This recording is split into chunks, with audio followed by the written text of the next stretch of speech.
Namaste to everyone.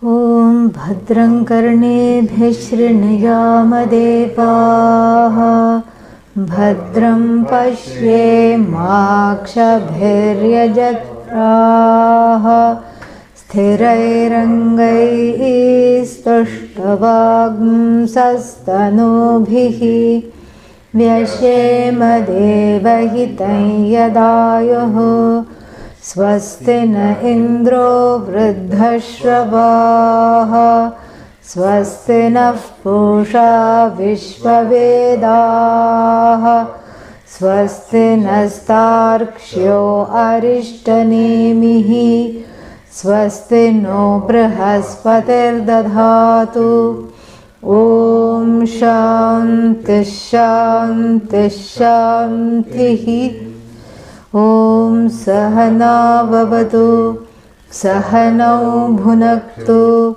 Sahavidyam Karavavahai Tejasvinavadhitamastu ma vidvishavahai Om Shanti Shanti Shanti.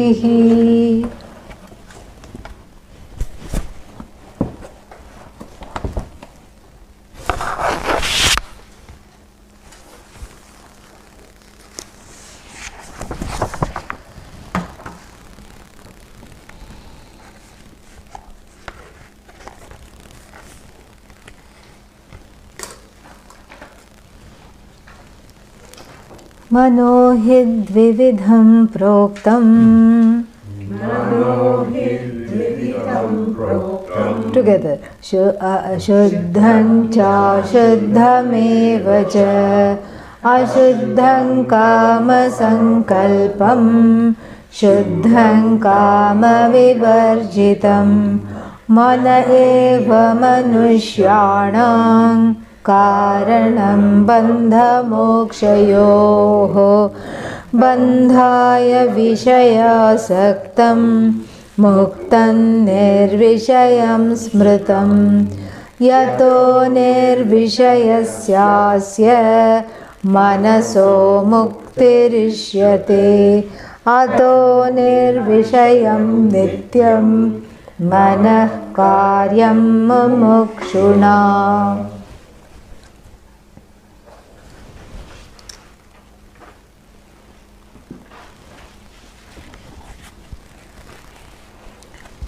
We saw the meaning of the word mumukshu yesterday at length.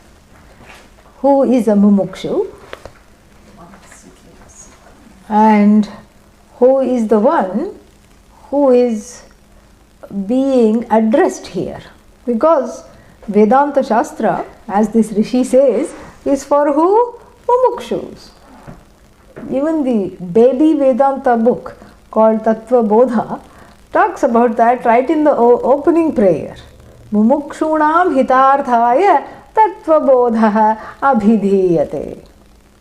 It's for the hita, the benefit and the comfort of mumukshus. For this, every body of knowledge is not for everybody. There are always certain prerequisites.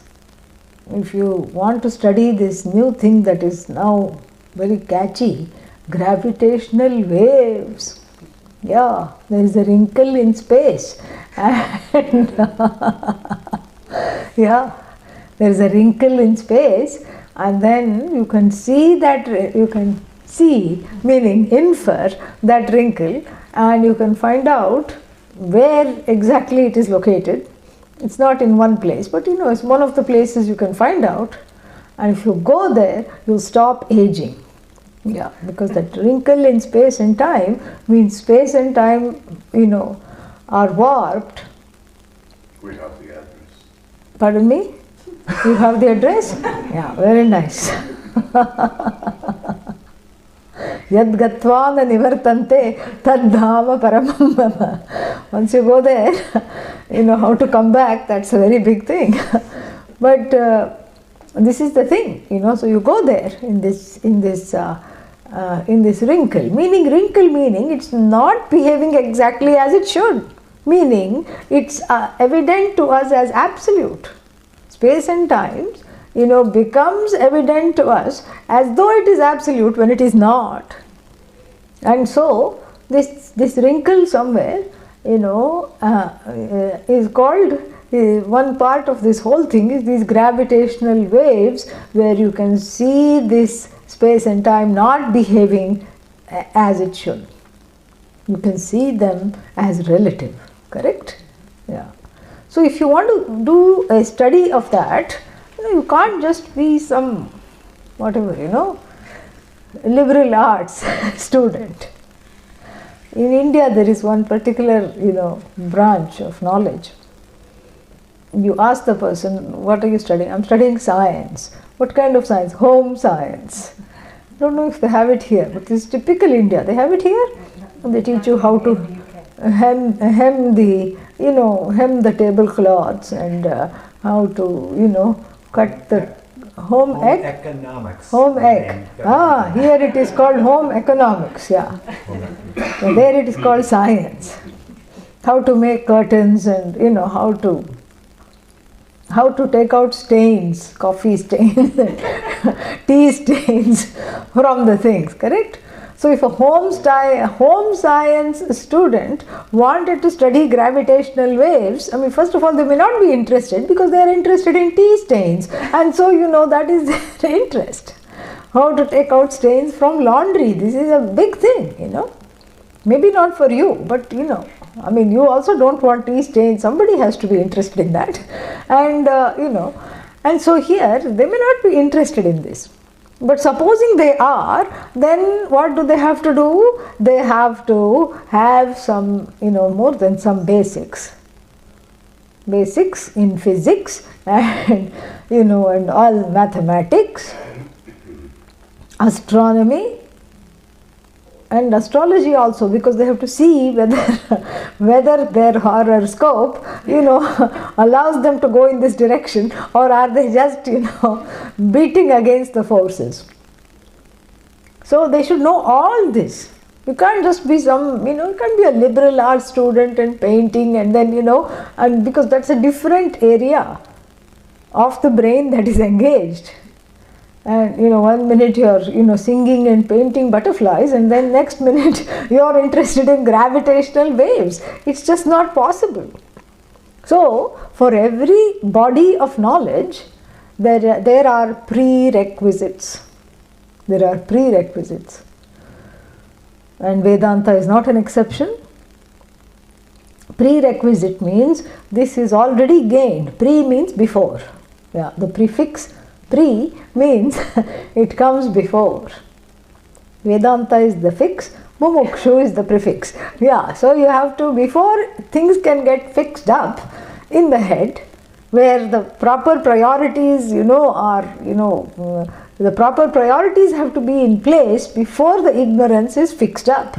Before the ignorance removal, you need to have certain prerequisites. And here it says mumukshu. And the teacher in this Upanishad, the guru or the sage, whoever it is, not named, assumes that you already know that this is what one has to do in order to gain this knowledge. Okay, one has to do means what? Become a mumukshu. But I don't want to be a mumukshu. Yesterday you explained it sounds so hard. And then what can we say? Vedanta is not for you. Vedanta is not for you.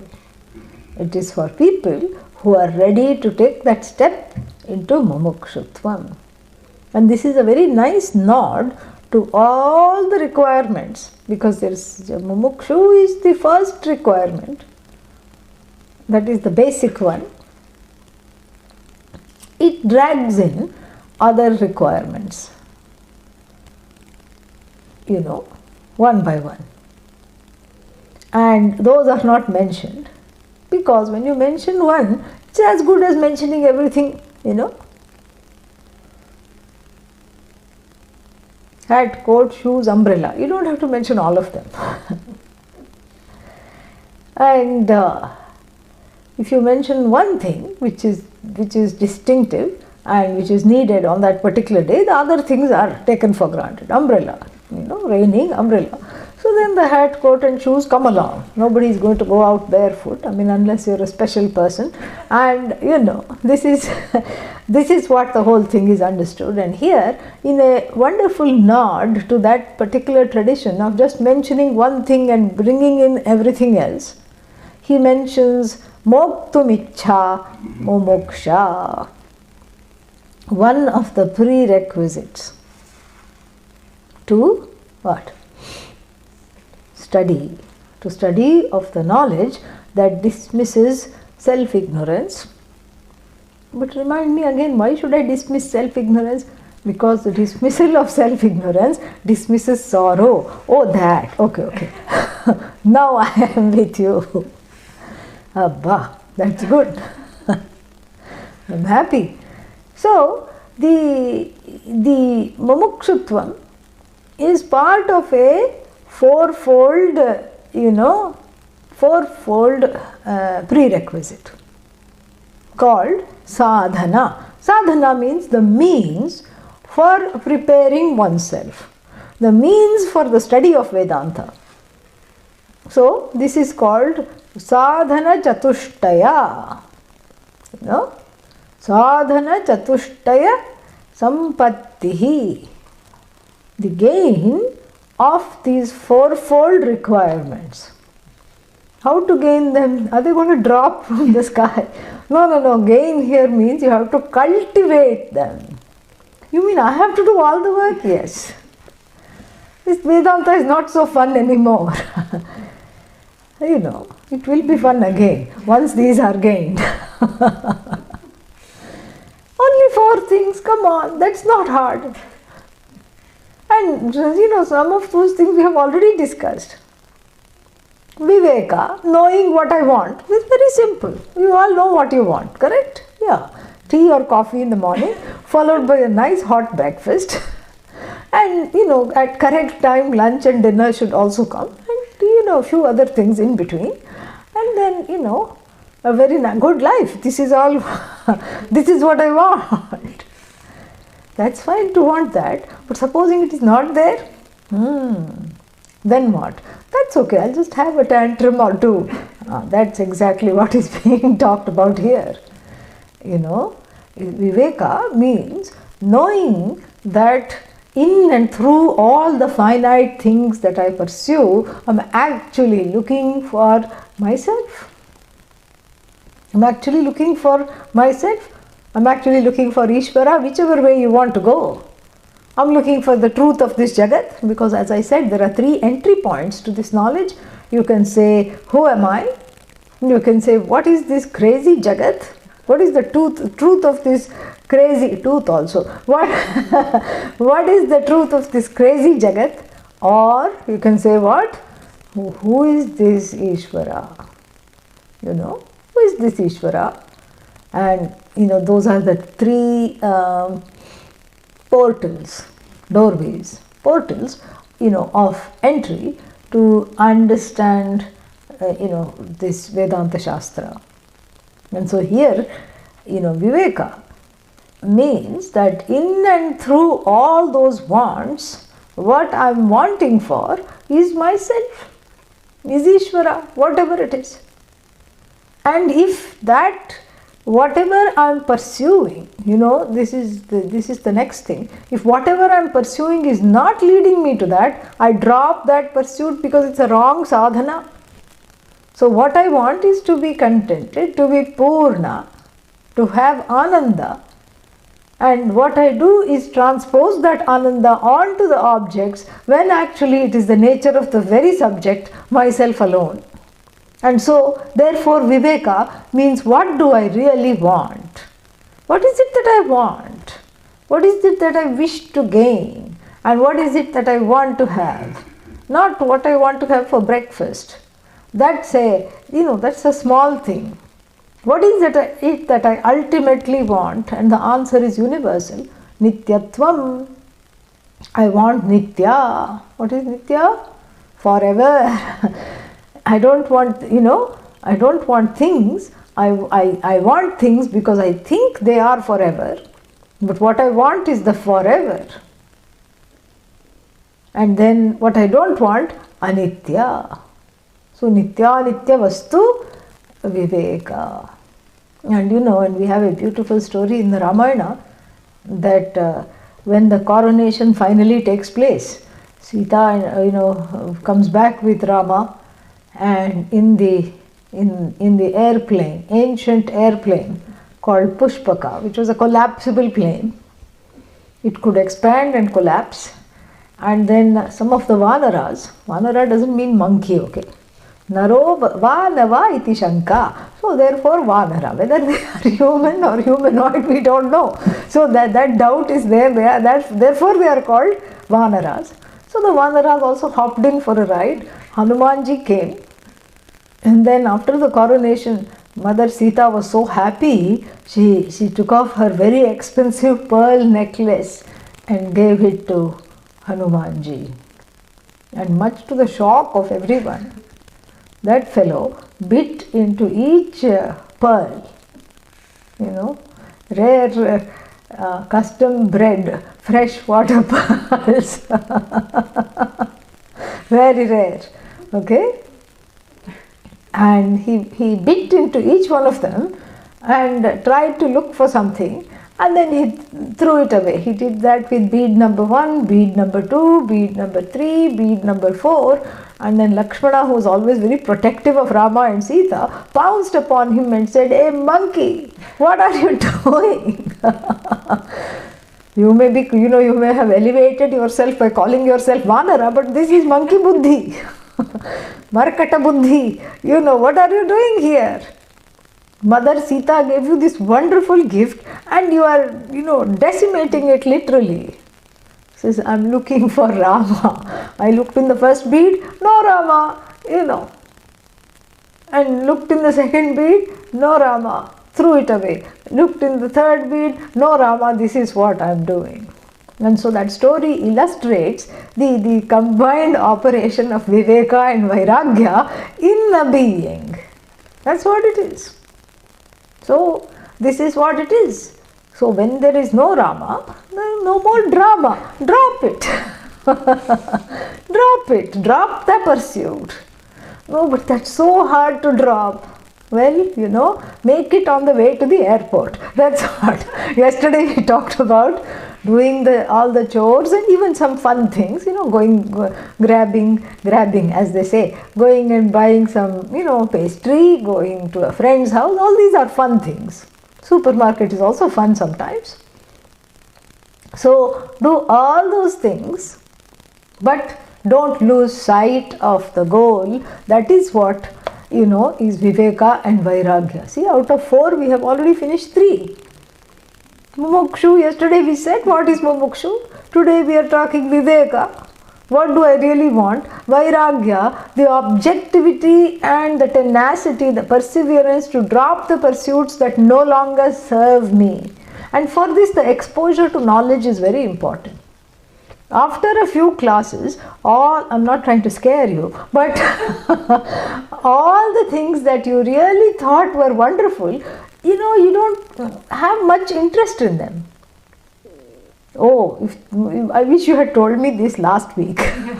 I would have thought, I should have said, here are the risks of signing up.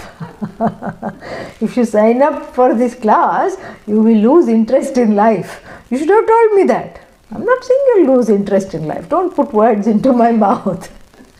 All I'm saying is that certain activities, and here I'll qualify those activities, certain dysfunctional activities, certain time-bound activities, and certain activities that you just took on because there was nothing to do and because you were bored out of your mind, no longer will serve your interest. No, fine soup you have put me, and what am I going to do in that time? Shastram patha. study the Shastra. That's what it is. So use that time to study, use that time to meditate, use that time to contemplate. And so therefore, it's not a bad thing. You outgrow the need for certain things, for certain activities. And if you stop enjoying certain things, that means you have grown up. That's a wonderful thing. Because, it's just like the marble example I gave yesterday. Nobody laments.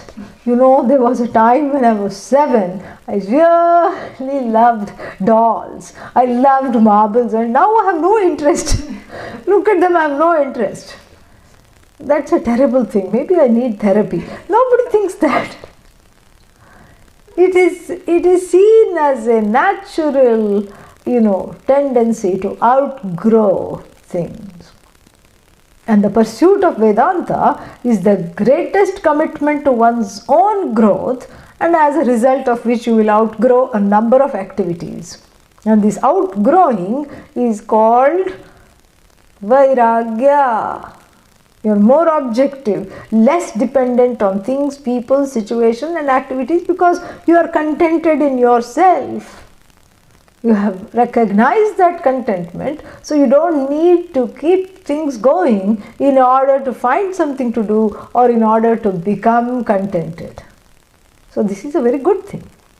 Viveka, Vairagya, Mumukshutvam. So how much is left? Only one thing. And that thing is actually a six-pack. Six-pack, as in the sixfold virtues. Shatka. Shatka means sixfold. And those have to do, actually they are called just one. So really speaking, they were not 4, they are 9, right? No, only 4, because this 1 is to 6. 6 is 1, it's all 1. And these 6 are put together because they have to do with the development of a mental or emotional maturity. Certain qualities that give one an emotional maturity. And first is the one having to do with the sense organs, and that is called Shama, where the mind especially is resolved, non-reactive. Usually the mind is reactive, right? Somebody should just open their mouth trying to say something, immediately I have a comeback already planned. And not only do I have a comeback, and then I have already planned, okay, when I say this, they're going to say that, and I'm going to say that, and there's already a mental engagement. And because I have gone into their mind, have entered them, so to speak, and then I'm having this dialogue. It's an internal dialogue based on my own presumptions of what they are, who they are, what they're going to say, and what I'm going to say in return, and what I'm planning not only for my reactions but their reactions also. All this has to come to a stop, slow stop. Shamaha. Sham to calm down. The fire stations in India are called Agni Upashamana Kendra. Yeah. So it's like that. It's like putting out the fiery mind. Why? Because it is unwise to let the mind come out, let the fiery mind have an outlet through the fiery speech. Because then it spreads, fire spreads, we know this. And there's nothing worse than regretting what one has said. The whole of the Hindu Dharma is all about Vak Tapas, cultivating the ability to disconnect an almost automatic connection between the mind and the speech, Shamaha. Because, this is what the whole this is the whole kind of the problem is what, first of all I have thoughts. What kind of thoughts? Wrong thoughts. Based on my own reading of a particular situation which is definitely subjective. And based on that there are subjective reactions that I can't wait to share on Twitter and Facebook immediately. This is how many people are losing their jobs. Because Facebook means it is all over the place. Facebook, yeah, it is, it is everywhere. Facebook is Sarva Vyapi, Sarvajnaha, Sarva Shaktiman. It shares numerous qualities with Bhagavan because it is all pervasive. It appears to be all knowing and all powerful. That's why so many people have lost their jobs. And this is how, without moving a muscle, the police is able to catch robbers even if they have left the country. All because of Facebook and this Twitter business. Because people don't have Shama and they put everything there. One robber said, I robbed this particular store. What are they called? Convenience store. I robbed this convenience store under the eye of the policeman who had also come to shop there. Right in front of the policeman I robbed it. And then he is, talking about his spoils. Atmastuti he is doing, praising himself on Facebook. And without moving a muscle, the policeman read that, the one that had gone there for a cup of coffee, and he, immediately sent some deputies. Everything was, the IP address was there, everything was there. Sent a couple of deputies over, nabbed him, made him cough up all the spoils. This is what happens when one doesn't have Shama. And then a frustrated employee in one fast food, joint, she was upset with the management. And so what she was doing, she was putting some things, I'm not going to go into details, some bodily fluids into the fast food, preparation before giving it to the people. And, and that she put on the Facebook. Finished. They said, please don't come ever again. And then another fellow, similar, same kinds of things. Another fellow said something about his boss, on Facebook or Twitter, and finished. So this is what it is. We are living in an age of increased transparency. It's like everybody is a little goldfish inside one bowl. And the fish thinks, oh look, I'm able to see everything. But the opposite is true. No privacy. It's the whole thing, the whole world has become a global village. And therefore, even if one is not interested in Vedanta, Shama has to be part of one's life if one values one's job, if one values one's, unincarcerated status. I didn't want to use the word freedom because we are talking of mumukshutvam as freedom. So therefore, if one wants to keep that unincarcerated status going, and then what else? If one wants to, what's the word for it? Have some semblance of sanity and have fruitful relationships. Forget Vedanta, we are talking of day-to-day living. And wants to remain married, very important. That you got married is not an important thing, but you wish to remain married, Shama is important. It's crucial. And also it is needed for Vedanta. Why is it needed for Vedanta? Because if the mind is having flames of doubt, fear and all kinds of reactivity, the knowledge remains safe with the gurus. The knowledge remains safe with the teachers. Because it goes to the ear of the student from the mouth of the teacher. And then what? Somebody said it goes out the other ear. No. There is no passage at all. It boomerangs back to the teacher. That's what it is. Because there is no receptivity. Shama means the non-reactive mind, where all the triggers for anger, fear, etc., one has a say over the triggers. You may not stop the triggers from unleashing, but you stop the mind, you take the time to resolve. So you stop the mind from reacting, step number 1, and you take the time to resolve those triggers. But in the moment you don't react, you're able to suspend the triggers and look at the situation with a certain, freedom. Shama.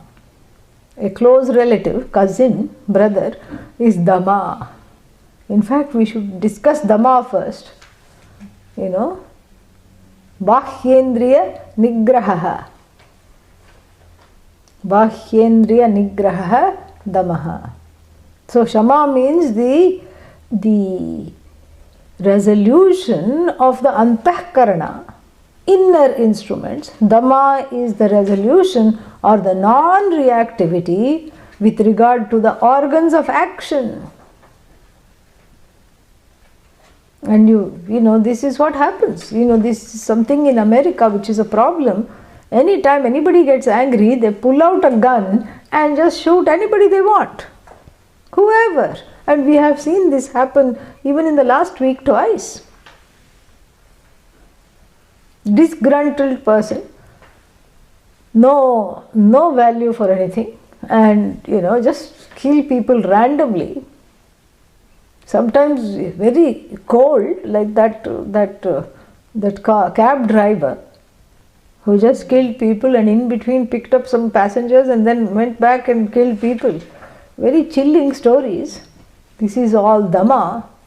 There is no Nigraha, no restraint of one's hands and legs. So Shama and Dama go together, because when I stop myself from reacting physically, then I resolve all the issues that come up related to that, rage, etc., mentally, emotionally. So this is some kind of a housekeeping of the karmendriyas and jnanendriyas. Dama, karmendriyas, housekeeping. Shama, jnanendriya, housekeeping. Certain things we keep in order to have a healthy mental attitude and an attitude of, non-violence towards the fellow beings in the Jagat with whom I share this Jagat. There is a certain, way in which I am respectful. And Dama also includes speech, Vak tapas, because speech is an organ of action. Speech doubles, that's why you have to be extra careful. Tongue is both a taste, both a sense organ and an organ of action. So Shama, Dama. And then for qualifying for Vedanta study, one has to learn to let go of things that don't matter. Preoccupations, pursuits, So make the life easy for Shravanam. Make the life attuned to Shravanam, so much so that all this is, just riffraff. All the things that I'm surrounded by, all the things that I'm preoccupied by. And letting go here also is belief systems, ideas, pet peeves, all these ways of looking at the world, my outlook, all these things, I let go because it's not important. And this also is important if one wishes to remain married. See, this six-pack is very good for a healthy domestic life. You can be a wonderful spouse, you can be a great parent with the help of this six-pack. You can be a wonderful neighbor, friend, employer, employee. For these relationships also it is very important. And of course, the most importantly, it helps one to prepare for this knowledge. Uparati, letting go of trying to win an argument, letting go of needing to be right all the time, letting go of something or the other that's always I'm preoccupied by. Because when the mind is so crowded, Vedanta does not go in. There has to be some space. And so you cannot have a lot of irons in the fire. And this is what is called Uparama or Uparatihi. And then what? Shraddha. Oh, Titiksha. Titiksha, next one. And it is a it is a value for the knowledge, so much so that one is ready to put up with a little bit of discomfort, or even a lot of discomfort. It's raising the threshold of my comfort level and allowing myself to not be such a slave to my level of comfort that this has to be like this. Otherwise I can't study. I'm reminded of that person. Once I was teaching in Georgia, and a person would come armed with 8 or 9 pillows, and would come late to class also, 10 pillows. Bring in the pillows, and the pillows were so big that he had to make 2 trips. And the class would be going on.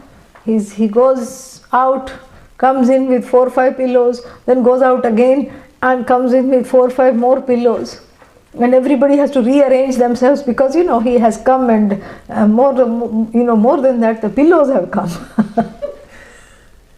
which take the place of 5-6 people, because huge fluffy pillows. And then he puts the pillow down, one pillow, and then one against the wall. He had his favorite spot and he had to sit there only. And then one against the wall, one on 2 sides, those kinds of, what are they called? Those bolster things. And then, one propped here, one propped there. Do you have any physical, some problems? Because people have problems. Back problem, this problem, neck problem. No, I'm fine. Then please sit on the chair, or there is a couch. No, I like to sit down. And then one underneath one knee, because he was not used to sitting in Padmasana. And the legs would be like airplane wings, the knees, ready to take off. And of course you cannot hold them like that for 1 hour of class, and so therefore there were pillows underneath and pillows on top and everything. And by the time he sat down, I was getting ready to say Om Purnamadaha Purnamidam. 1 or 2 days, that's what happened. And so this is the opposite of Titiksha. Titiksha means my focus is on the knowledge, so I'm ready to put up with some discomfort. I'm ready to put up with it. Because I'm not interested in the pillows, I'm interested in what? Pillow talk, which is Vedanta. For him, Vedanta was pillow talk, because he was surrounded by pillows. Really, I can't get that image out of my mind. Yeah. Thankfully, he stopped coming because he said it's too much. So, this is what it is. I'm not interested in the pillows, I'm interested in the talk. And so, it's like, when you're engrossed in something, you don't even know hunger, you don't know anything. Like, the Viveka Chudamani gives an example of a child playing, Shrudham and Vyatham Tyaktva, not even unmindful of any kind of discomfort, whether it wants to sleep or any kind of tiredness or hunger. Balah kridati vastuni. The child continues to play with among the toys or with its friends, whatever it is. What happened to the hunger? What happened to the desire for sleep? All gone, because the activity is so engrossing that one forgets. So that just shows that the ability to raise this threshold is already there. In fact, most of the vyatha, the discomfort that one feels is due to not being, sufficiently engaged. When one is not sufficiently engaged, then all these thoughts keep coming.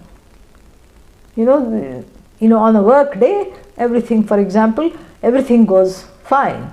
And on the day which is a holiday, suddenly you feel like eating more. Suddenly you feel like having, some more things. And then if that is not there, how I really needed that, I wanted that, it's not there, it's not there, it's not there. But it was not there from Monday to Friday. It wasn't there. But I did not notice. See, that's what the connection is. Titiksha here means, allowing, seeing this discrepancy and knowing that the body is extremely resilient and, it can go through. I mean, we are not talking of some kind of self-abnegation here in terms of the body, that you have to stand on one leg to study Vedanta. No. What do I have to do? Be comfortably uncomfortable. Yeah, that's what the whole thing is. Titiksha is a staying power in the face of difficulties, physical, we have discussed, and also mental. Because sometimes what happens is that Vedanta brings in certain openings. It opens the mind, it opens the heart, and one is not used to that much opening. So one feels like shutting down, and one feels like Vedanta is not working because it is bringing up certain things. What is it bringing up? It's not conjuring things. It is bringing up what was hidden inside, because that light of the Shastra is illumining the whole mind, including the cobwebs therein. No, but I don't want the cobwebs to be illumined. How will you clean it if it's not illumined? If you want to clean your house, you have to put the lights on, especially let's say you want to clean in the evening. You have to put the lights on. Or you have to open the windows during the daytime so that enough light comes in so that you see what you are doing. And you see these little fellows hiding in their little crannies. You have to be able to see that. And then you can clean.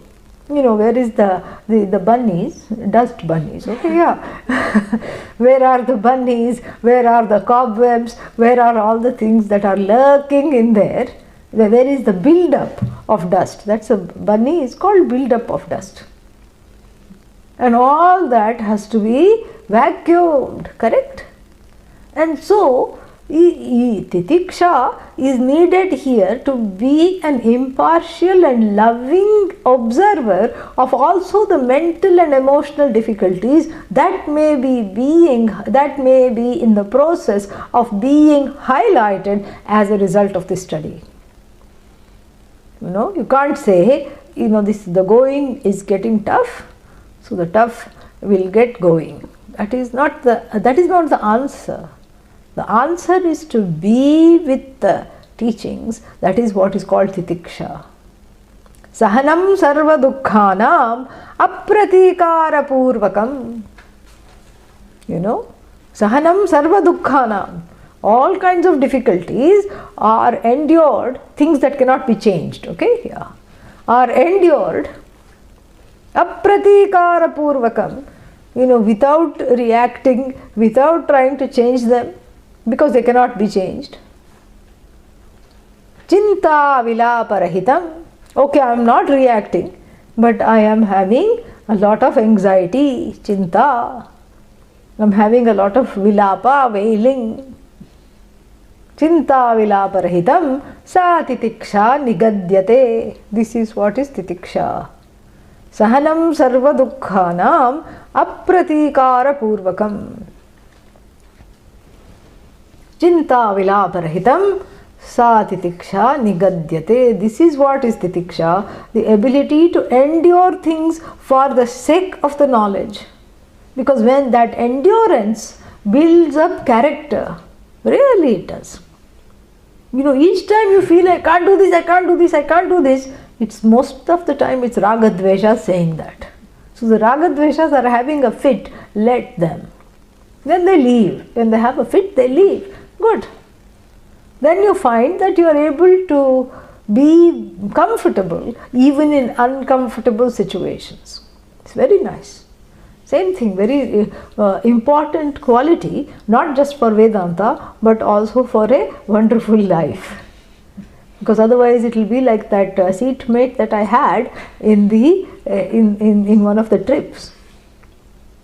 You know, like wiping all the surface off with antibacterial wipes, and you know, and I was sitting like this with a hand on things. She said, "Can you remove the hand?" Okay, you know, wipe.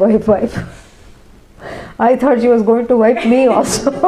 Fortunately, she stopped. So very miserable she was. I felt bad for her, but you can't do anything. You know, that is the opposite of titiksha. Very, you know, very difficult to have this kind of a situation. And then Shraddha. This is really, you know, if we had to pick one that is the most important in all these six, it is Shraddha. All of them are important, but really I would put Shraddha on the top of the list. So Shraddhavan labhate jnanam. This is the promise of the what? Bhagavad Gita. Yeah. The one with Shraddha gains this knowledge. So what is this Shraddha?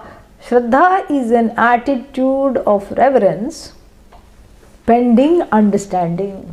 A respect and reverence for what is being revealed pending understanding. Shastrasya guruvakyasya satya buddhi avadharana. Shastrasya guruvakyasya satya buddhi avadharana. Sa titiksha, sa shraddha katitha sadbhihi yaya vastu upalabhyate.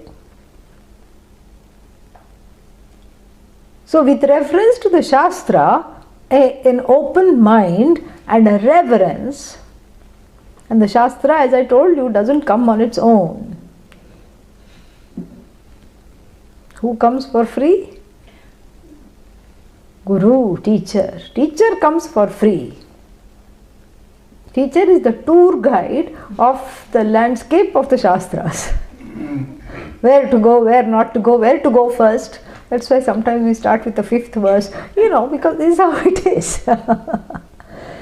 You know, you go, you go with the tour guide. No, but I want to go by myself.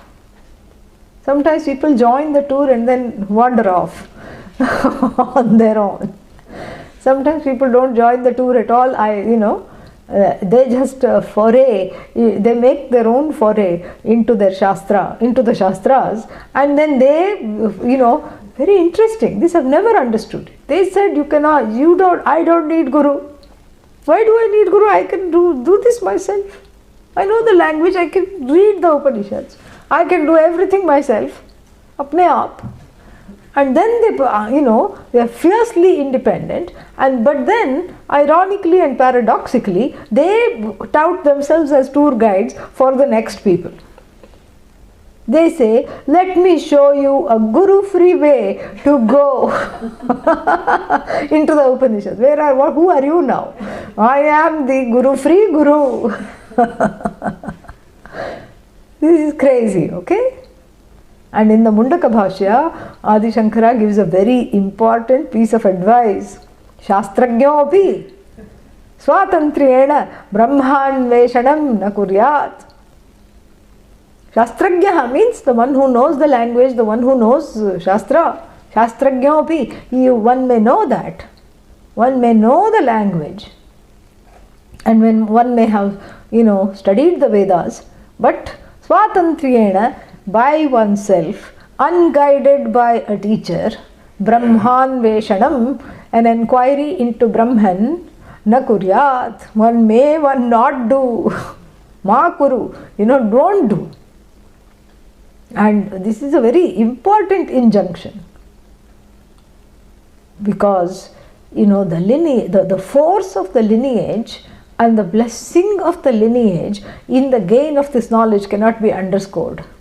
Really, because it is not something, it's so subtle, it's not something quantifiable or measurable even. It just simply is. It's the blessing that flows in the form of this sacred knowledge which releases one from samsara, from this life of endless means and ends and doing and becoming and all these kinds of, sorrows, fears, tears, nonsense. From this nonsensical life it releases me, and for that release to happen despite myself, not because of me. The release is happening despite my problems, despite my emotional lack of maturity, despite my, all the pet peeves and beliefs and ideologies that I have, despite my not coming to class many times, despite the fact that when I come to class, the body is here, the mind is elsewhere.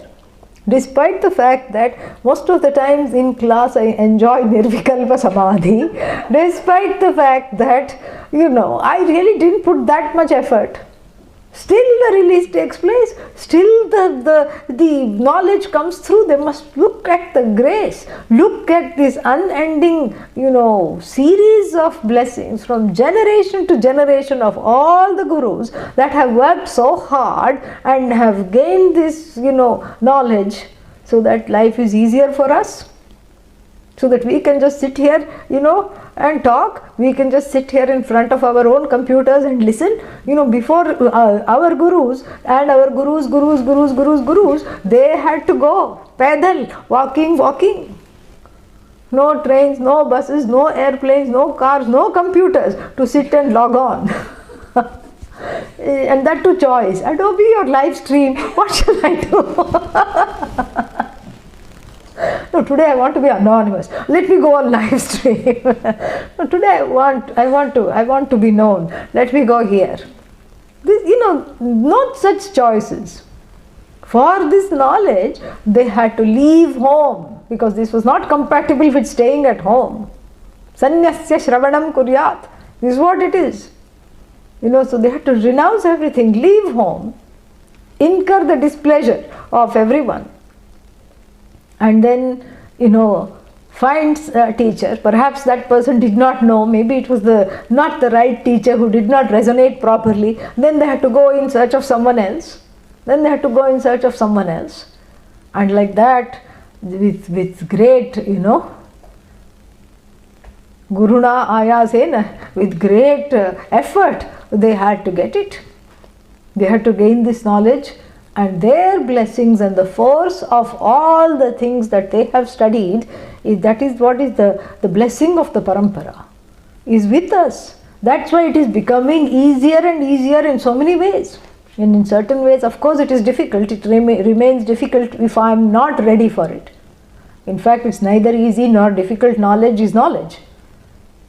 But I'm saying the approaching the teacher and finding a teacher is much easier now than it was, and connecting to the teacher is much easier now, and there are many choices. Before, those choices were not there. And one of Pujya Swamiji's gurus, Swami Tarananda, he left home when he was 12 and a half, 13 maybe, left home. And when asked, and he told his family, tomorrow I'm running away from home. He told his family, and they said, why are you doing that? Are you out of your mind? No, because this is not the life for me. What is the life for you then? That I don't know. He was honest. He said, I'm a boy, I don't know, I need to discover it, but this is not the life, because this is going a certain way. And in those days the people were married very young in the province where he came from. So they were already perhaps looking for alliances. The boys got married at 15, 16 and the girls at 12, 13. So he said, this is not the life for me. I'm going to leave home. And he just wandered.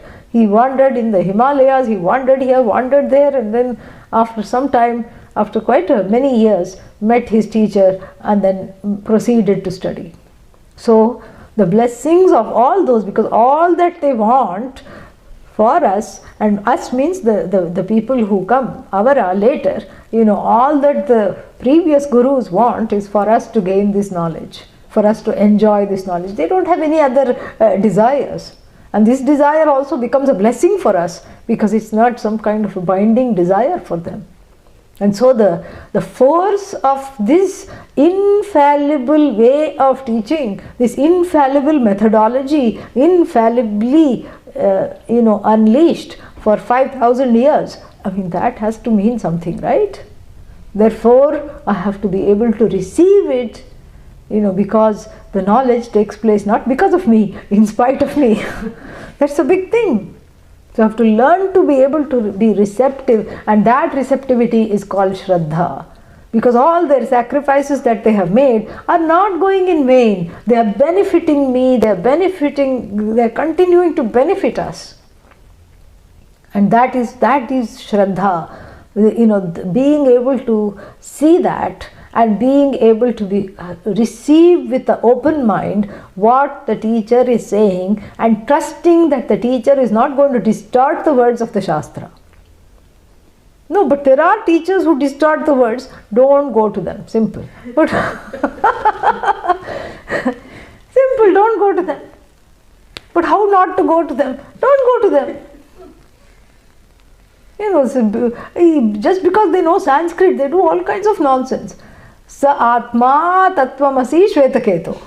And they have changed it to some acharyas. Sa Atma Atatvamasi Shvetaketu. That Atma is different from everything. You are not that. Oh, Shvetaketu. I mean, look at it from poor Shvetu's point of view. Shvetu goes to the knowledge because he feels the difference. You don't have to study in a Gurukula to know that you are different from everything else. That is already I know. I know I am different from everything else. I don't have to be told that. So after the end of the study, what? You are different. You will still be different. And same thing in the Bhagavad Gita, there is that 4th chapter verse. Upadekshanti te jnanam. So they put, that rule, eng of padanta dati. They put that Paninian rule, that elision of, that when the is followed by a, there is an elision that can take place. So they are imagining an that is not there. Upadekshanti te ajnanam. This is how they do the vigraha. They split it. Upadekshanti te ajnanam. Who? Jnaninaha. Ajnanam upadekshanti te. The jnanis, the knowers, will teach you what? Ajnanam. They will teach you about ignorance. Ignorance you have to be taught? I'm still wondering, what will lesson number 1 in ignorance look like? How do you teach ignorance? You don't know anything. And the student has to say, yeah, I know.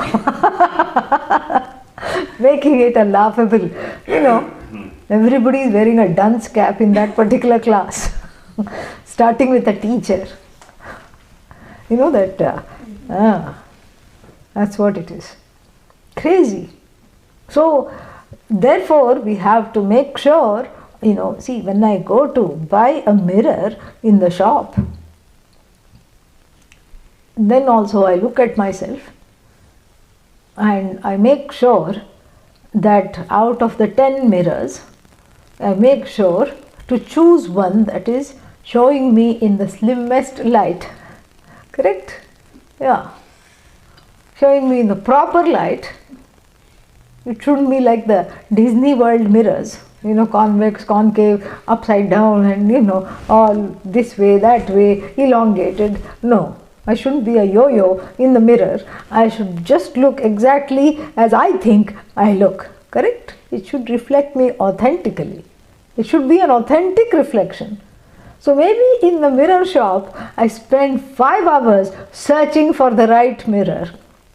And when I'm looking at myself, I'm not looking at myself really, I'm checking up the mirror. Spend a lot of time checking up the mirror. Then finally I decide on this one and then hang it in the bedroom. The next day I get dressed, come out and then stand in front of the mirror. Am I looking at the mirror or am I looking at myself? You're not looking at the mirror. You have already bought into the mirror. So by all means, take the time, go guru shopping, no problem. with a shopping bag over the head because you don't want to be recognized. You want to go anonymously. Go guru shopping. But once you understand what you're looking for, and once that person, you see that is teaching is teaching the Upanishads without distorting them, that is what you want, then there should be no barrier to Shraddha. That is Shraddha. Shraddha is not blind faith. Somebody said, I can swallow a pumpkin and I can make you swallow one too. Oh, Guru, yes. No, it's not blind faith. It is trust pending understanding. And this is very important. The trust is, in the person as the trust is not in the personality of the Guru, because then you will be constantly disappointed. Because personality means, do they like what I like? Oh, but I drink coffee, Guru drinks tea. No, incompatible. That's not what at the level of which this is. It's not about incompatibility of personalities that you look for in a friend. What kind of movies do you like? What kind of, do you like hiking, or do you like walking, or do you like to go swimming? What do we have in common? Did you have this kind of a life experience? I had this kind of a life experience. Oh, you are also the eldest. I am also the eldest. These are these are kinds of likes and dislikes on the level of which, matchmaking takes place. Because when you put your computer profile, this is what you put. And these are the likes and dislikes on the basis of which friends are made or unmade. Correct? That's what it is. But the same criteria cannot be applied to seeking this knowledge, because you are not seeking the teacher, you are seeking the knowledge for which the teacher is a stand-in. So therefore, you are not in the least bit interested in the personality of the teacher. In fact, getting interested in the personality of the teacher becomes a very big impediment. That's what is called transference. It becomes a very big impediment to this knowledge. And so, I learned to transcend the personality and connect to the teacher only as a teacher. And if the teacher is doing a good job of teaching, don't look to the left, don't look to the right, just connect with the teachings. That's all it is. And online, that's very easy to do. Very easy. You don't have to deal with anything, And so, this is what it is. Everybody has a personality. Teacher will also have a personality. But I learned to transcend that personality and connect to the person. Because if I start getting interested in the personality, then the comparisons will come. Do we have things in common? What makes the teacher tick? What buttons should I press in order to get attention? All these things are, useless. Because, one suffers, the student suffers, the teacher doesn't suffer. If I have this kind of an attitude, then I only suffer. That is what the whole thing is. So the teacher is seen as the person, and who is this person? Purusha, that same person that I am. So the teacher is going to reveal not the personality, the personhood of myself. So in other words, in relating to the teacher, in connecting with the teacher, I am transcending my own personality. Really. I am also connecting to that person, which is that Purusha is same. So I am also identifying more with that Purusha and less with my own quirks. I am not obsessed with my own quirks or the quirkiness of the teacher. Okay? This is a longer discussion, so we'll have to come back for it. Om Purnamadav Purnamidam Purnat Purnamudachyate Purnasya Purnamadaya Purnamevavashishyate. Om Shanti Shanti Shanti. Harihi Om Shri Gurubhyo Namaha. Harihi Om. Yeah, I will sit here and you can ask questions or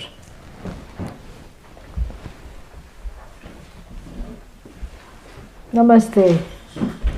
How do you resolve? Yeah, you resolve by, by a whole series of things, whether it is starting with what? You start with all kinds of things, you can talk about it. Therapy is a way of resolving. Yoga, meditation, all those are means of resolving. Okay? Yeah. Katrin, I saw your photo. You're smiling in the photo. Very nice photo you have sent us. Okay. Carry on, carry on.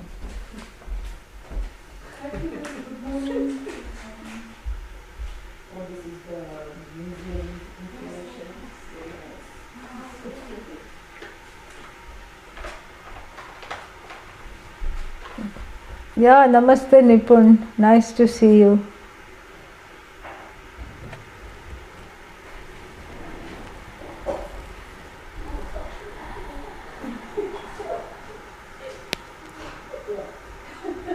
Yeah, mountain climbing. Yeah, correct. That's what it looked like.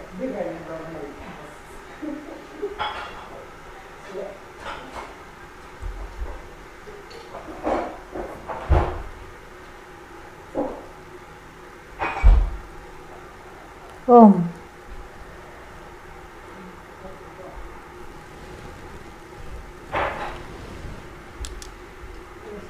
I saw in television one lady was presented this child, 40 years old. Presented a child. Yeah. Yeah. And that child knew every single bone of the body and the work. Really? How is that possible? I didn't know. Maybe an osteopath in the last life. Because, yeah. Yeah, some samskaras from previous life. That's how these Mozart composed his first tune when he was 9 months old. Yeah. Every parent of every 1.5, 2-year-old has to see clearly that children have... They come from elsewhere. They come with right, yes. with ragas that were not this lifetime, not given to them. They weren't taught. Correct. But you see what is coming in the lives to come. That incarnation has been more expandable as we go forward in years. Sarji. So say that again. I was reading a question here. Sorry. That incarnation. Yeah, that incarnation becomes more and more expandable as the years goes on. You think so? It's obvious. Yeah. By looking at the results. Right. Oh, that's very welcome. Thank you. Yes. That's very true. Very true. Like in the Kali Yuga stage, that kind of, it was not exposed So much before. so much. Yeah. Now there is reasons for that. Because in Kali Yuga we need all the help we can get. We need such signs. There are reasons for that. Kali Yuga has to be traversed with that. And Katrin has a question in regards to the last class where he spoke of different states of consciousness. No, we didn't speak of different states of consciousness. We talked about the different states of the ahankara, the being, the person. Consciousness doesn't have states. So, what is that? So, in the various states of waking, dream and deep sleep, that same unchanging consciousness goes through. So, what happened to Laya and what happens to Laya and Yoga Nidra, like Vishnu is in. So that is what would be called lucid dreaming. Yoga Nidra in Jungian terms is called lucid dreaming, where actually there is a lot of, a very rare state for human beings to enter, and it doesn't happen very often. So in this lucid dreaming, you are one with that total consciousness, so to speak. You can't really put it properly. So you are one with everything, you are one with Hiranyagarbha, and then because of that you may get some insights. So Yoga Nidra would come under lucid dreaming, and since that is not a separate state by itself, because it is not really different from Turiya, it is very close to one's own nature. Okay, that's why it's not mentioned separately. What does Guru Sakshat Param Brahma mean? Guru Sakshat Param Brahma means the Guru is indeed Brahman. I'm going to talk about that. Yeah. Guru is indeed an embodiment of Brahman. And that's the discussion after class, after the break.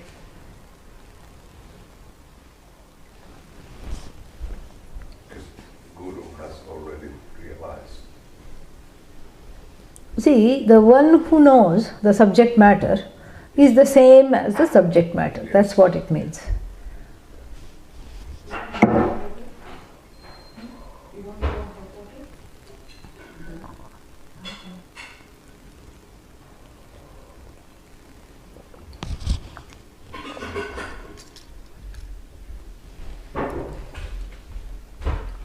How does one resolve the triggers when they keep getting pressed? You resolve them when they are pressed without getting depressed. That's the way. Of course they'll keep getting pressed. That means the triggers are there. So you thank the person, you thank the person who has pressed them, or the forces. Thank you for showing me that these triggers still exist. And yes, you will react, but even after reacting, you just calm down a bit and say, oh, I have reacted. Well, that was not the best thing I did. So maybe I should not have reacted, but oh, too bad, I have already reacted, cannot be undone. Next time you will be a little more aware, a little more careful, and you will understand, you will be aware of it just before the reaction, or maybe as the reaction is taking place, you will be aware of it. Next time you will be aware of it before the reaction. And so like that, it's a process. You have to be very, very, very gentle with oneself. The six-pack cannot come without gentleness. If we had to add a seventh quality to the six-pack, I would say the seventh value is to be very gentle with oneself.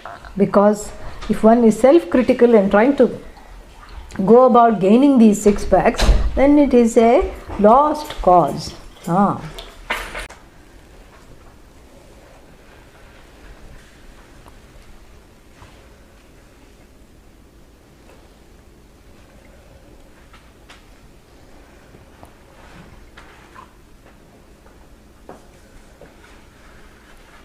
What was that shloka, Swaminiji? Shastrasya Guruvakyasya Satya Buddhi Avadharana.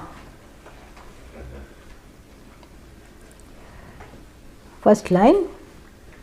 Sa titiksha sa shraddha katitha sadbhihi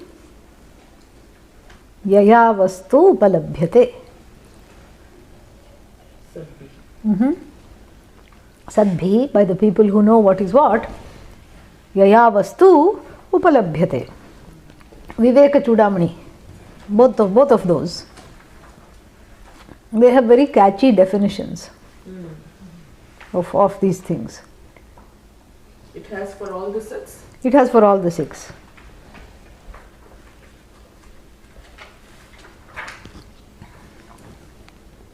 I will give them to you.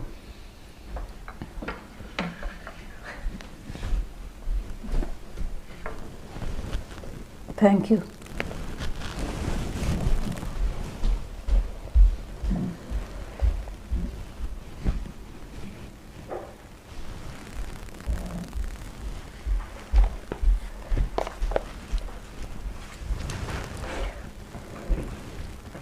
What is the name of the opening prayer before this class? I have not been able to find it. It is here. we have two opening prayers. The Sahana Bhavatu mantra is in this called Shanti Patha, in a file name called Shanti Patha, and the Bhadran Karnebhihi is in the file name called Invocatory Prayer for Amritabindu. So you can download that.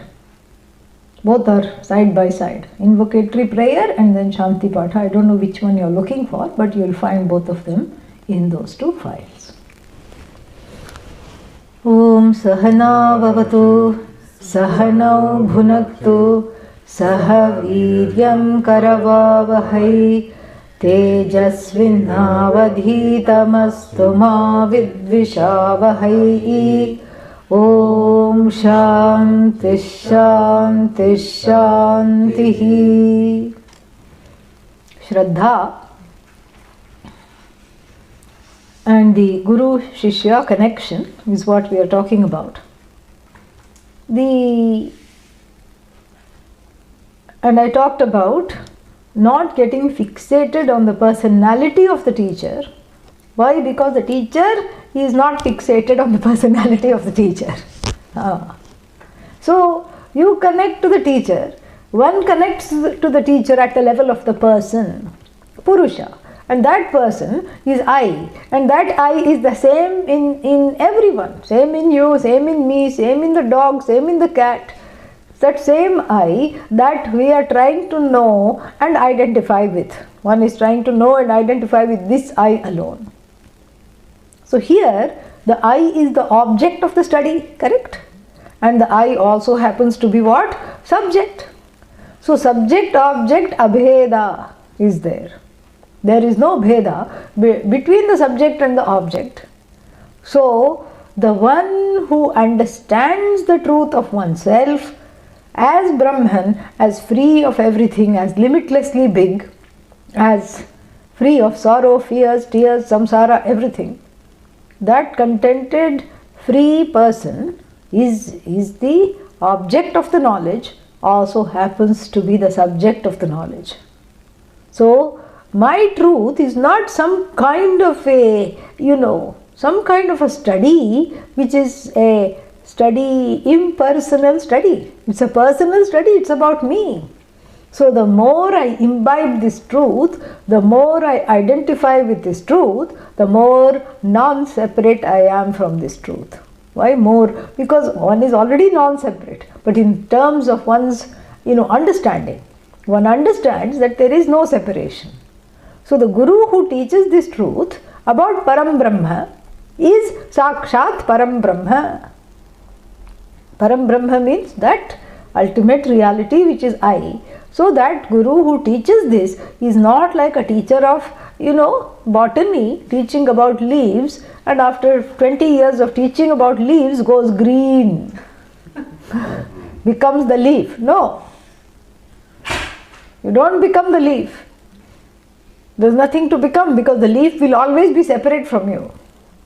Here, Brahmavid Brahmaiva Bhavati. The promise of the Upanishad is that the knower of Brahman is non-separate from the subject matter. And so, when I relate to the teacher, I only relate to the teacher as the subject matter. That is very, very important. Otherwise, it doesn't matter. Yeah. That is what I have to do. And this is a very important thing to know right from the start, because what happens is that the Vedanta is wonderful and very relaxing.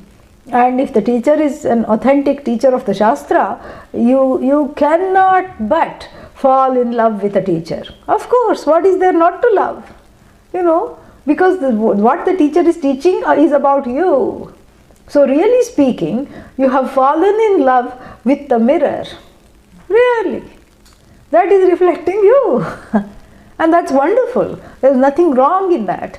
There's nothing not to love, and that connection must be there because the teacher is all love. If the teacher is a proper teacher, the teacher is all loving, and so therefore it is wonderful to have that and enjoy that. But at the same time, one is careful that when I look through the lens of this kind of an affection here is not love. It is, the word for it in Sanskrit is sneha, and it means sticky, oily, viscose substance. Very messy. Because the kind of affection I have known has always been vitiated with some kind of a condition. I love you, therefore sit down, authority figure.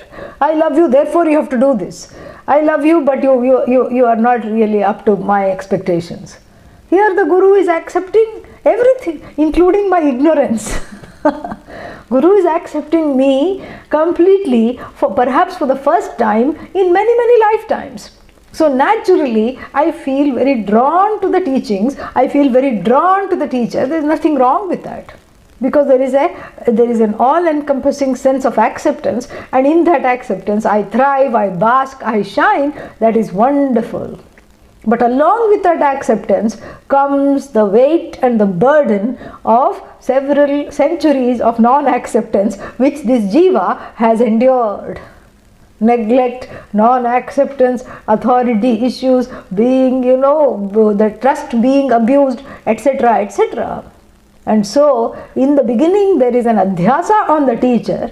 Oh, this kind of an unconditional love I have never found. It is called Shobhana Adhyasa, a positive transference. And very quickly, after a few classes, it becomes what? Ashobhana Adhyasa.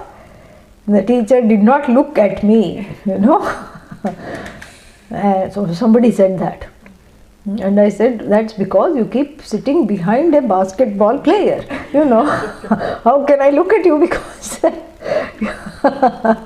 you are sitting behind somebody who is always very tall, and then you are sitting behind, and you are sitting behind basketball fellow, and unless I play dodgeball, I can't look at you.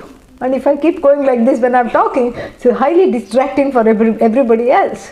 Everybody says, please stop already. So, and that person had never realized that the person would always come to the class and find somebody really tall to sit behind, and then feel the teacher is not looking at me only. What's wrong with me? This is Ashobhana Adhyasa. So this is called a negative transference. And even though Carl Jung is the father of transference, the Vedas, Vedanta was the granddaddy, pitamaha of transference. All this has been discussed to ad nauseum, in the ancient text, because all our texts are highly analyzed. And Gaudapada Acharya, who talks about the mind, says in the Mandukya Karika, he says, Sakashayam Vijaniyat. Know the mind to have these unconscious triggers. These unconscious triggers will be there and they will detonate. That's okay. Landmines, you don't know where they are. They will detonate from time to time. Nisango pragyaya bhavet. Don't, just witness them. Don't dig them up. Yeah. Na vichalayet. Don't dig them, don't stir into them. Which memory is that? This bombshell has to do with that. And then there are many people who have opened up shop talking about past life. And in the West and as well as the East. Beware, because all you get is a big headache after going to them, and your wallet is lighter because they are not cheap. Past life regression. Who wants to regress? You want to progress. Something wrong with the title itself. And then you go to somebody and they charge, you pay through the nose, only to find out that in the last life, you were in Sri Lanka. This is our own version of this past life, this Nadi astrology, some Nadi astrology, and you were in Sri Lanka, and then you disturbed a guru in meditation. That's why your life is horrid right now, totally rotten, because that guru, had no other business except to give you a curse. Rama.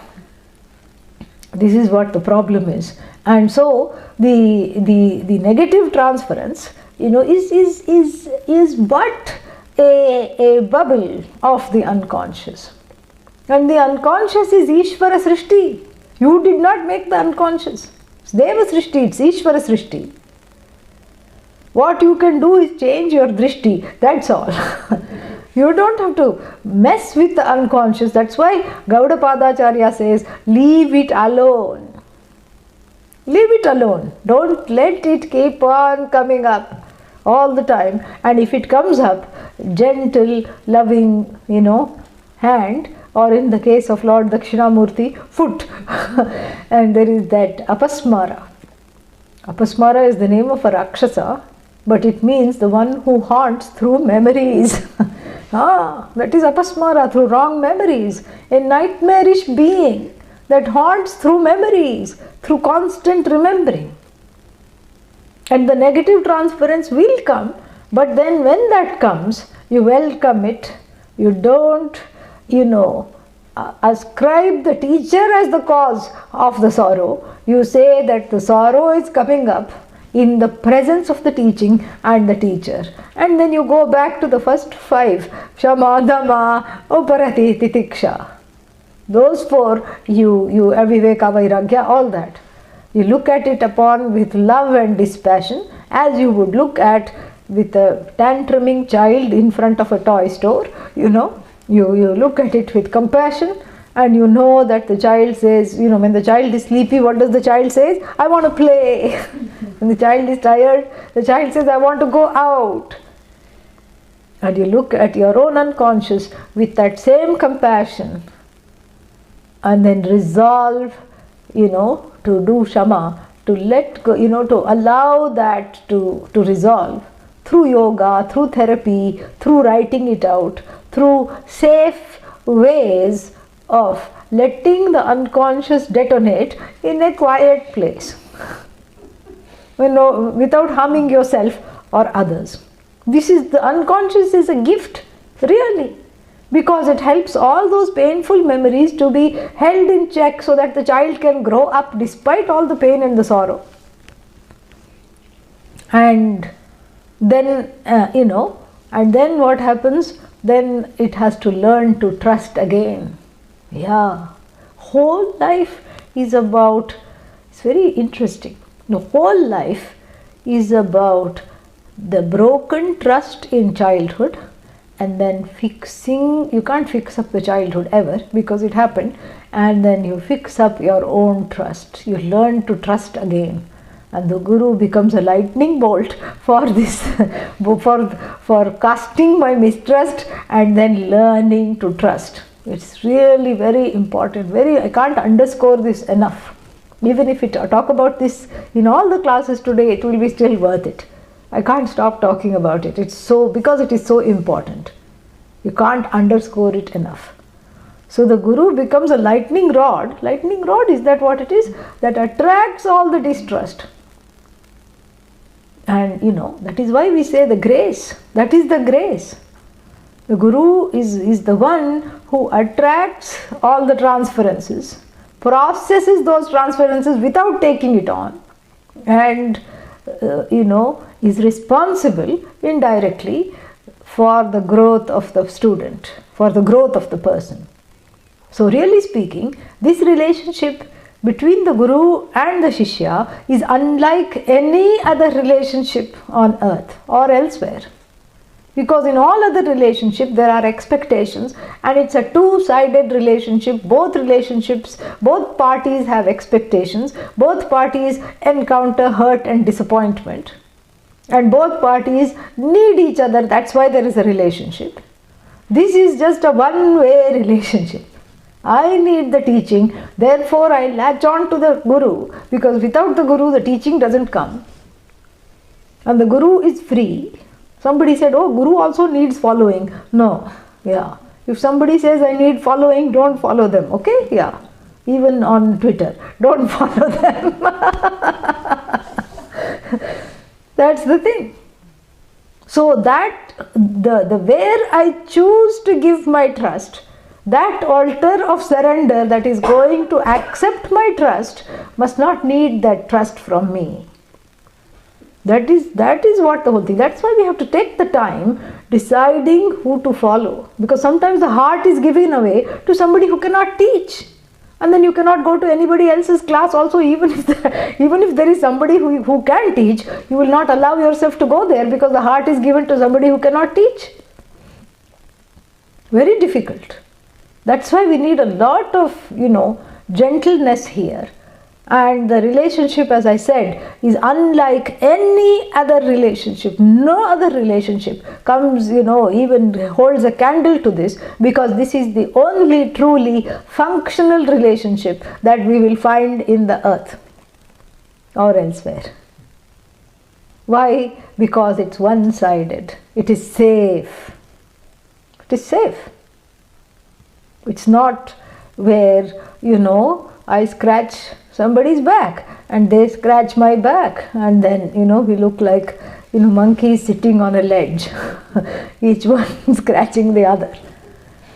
That is what is called anyonya ashraya, mutual codependency. See, they had a word for codependency, anyonya ashraya. That is codependency. Amazing. This Shastra is just mind blowing, literally. Blows away all the notions. And so this is where the whole the crux of the how to gain the knowledge lies in this one word, Shraddha. That's what it is. And so the connection with the teacher is deliberately one-sided. The teacher is not wanting anything from the disciple. No, but what about bhiksha? What is bhiksha? All these you have to address, because this is Kali Yuga. Somebody I met again, I have interesting conversation on the plane, when I go places. And so I was sitting next to an Indian woman, and then she said, "Why are you wearing orange?" I said, "I'm a Swami." And, "Oh, women can be Swamis?" I said, "Yes, we can." And then she said something like, what did she say? She said, "Oh, that's very interesting." And then she said, "Are you educated?" I said, "Yes, I think so." Said, so that means you must have been having a job before you were a Swami." I didn't say anything. "So that means why would you leave the job and become dependent on the society?"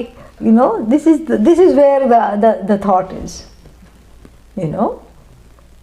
Because the thought is, she looked at me up and down, "You don't have any disability, you're able to take care of yourself, and here you are depending on the entire society and being a burden to the society, you able-bodied, good-for-nothing being." I took it as a compliment. But the thing is, you can't blame the person, because this is what it is. This is how people are thinking and feeling, many people, not everybody, because they feel like this pursuit is a waste of time. What are you going to get out of this pursuit? And you drop out of life, and you're not fulfilling your responsibilities, and you're not doing this and you're not doing that, and you're a moocher. You're just mooching off of what people bring. This is what it is, especially in the West. This is the feeling. Some kind of like that, the people who just live on trains. What are they called? The hobos, yes. Some kind of a hobo. Pujya Swamiji would always joke that he would get letters addressed H.H. Swami Dayananda Ji, and he said it would stand for Holy Hobo. Yeah, because there is not a slot in people's minds that there is such a pursuit which necessitates, in fact, renouncing all other pursuits. In fact, this is the only pursuit. That concept is not there. And so therefore, the feeling is that the sadhus are a waste of time and they are a burden on the community, on the society. So that is, that is a misperception. It comes from ignorance. And the same, an extension of that perception includes, oh, but you also need money for your ashram, you also need, what else do people say? You also need students, you also need to eat, you also need to drink. Yeah, but you are not fulfilling that need. That's why it's called bhiksha. You are not fulfilling that need. You are fulfilling that need how? The same way as, as Bhagavan is fulfilling that need. Because if one is meant to eat, one will eat. You can test it out. If you are meant to eat, food will come. Even you will get bhiksha. If you why only me? You will also get bhiksha. You wait and see. If you are meant to eat, something will come. Always it's like that. This is a law, because in Hindi we have a nice saying that on every grain of wheat or rice, the eater's name has been written. Because you may cook for somebody, but that somebody says we have car trouble, we couldn't come, and then somebody else comes and eats it unbeknownst to you. And so that's how it is. So the exchange of food or whatever it is, it's a cosmic exchange. It's not. It may be coming through you, but you are not the author of that food. That's what is the idea of bhiksha, of everything. We are in a cosmic exchange. That's how the birds eat. That's how that's how the animals in the wild eat, because it's all there. It is meant to be there. And if the stomach is meant to be fulfilled, even if you don't give bhiksha, something will happen. Roots, fruits, and if nothing else, the front lawn is always there for fresh wheat grass juice.